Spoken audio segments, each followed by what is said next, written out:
గత 5 ఏళ్లలో వైసీపీ ప్రభుత్వం బటన్ నొక్కుడు కార్యక్రమంతో మాయ చేసిందని మంత్రి కొల్లు రవీంద్ర ఆరోపించారు. పేడన నియోజకవర్గం నందమూరులోని వాసవి ఇంజనీరింగ్ కాలేజీలో ఇవాళ ఆయన ఎమ్మెల్సీ ఎన్నికల ప్రచారం నిర్వహించారు.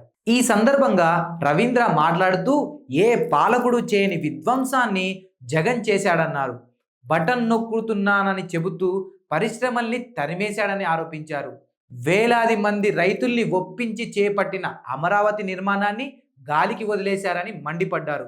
పోలవరం ప్రాజెక్టు పనుల్ని పట్టించుకున్న పాపాన పోలేదని విమర్శించారు.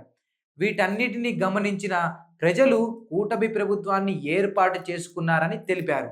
జగన్ రెడ్డి పాలనపై ప్రజలు ఎంతగానో విసిగిపోయారో, వేధింపులకు గురయ్యారో మొన్నటి ఎన్నికలే నిదర్శనమన్నారు.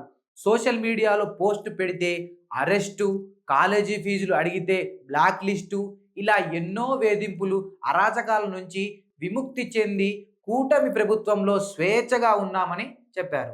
5 ఏళ్లలో ఆదాయం పెంచకుండా అప్పులు పెంచి రాష్ట్రాన్ని నాశనం చేశారని ఆరోపించారు. పెద్దల సభ అంటే ప్రహాసనంగా తయారు చేశారని విమర్శించారు. రౌడీలు, గుండాల్ని చట్టసభలకు పంపారని ఆరోపించారు. పెద్దల సభ గౌరవాన్ని కాపాడుకునేలా గ్రాడ్యుయేట్లు తీర్పు ఇవ్వాలని ఆయన కోరారు.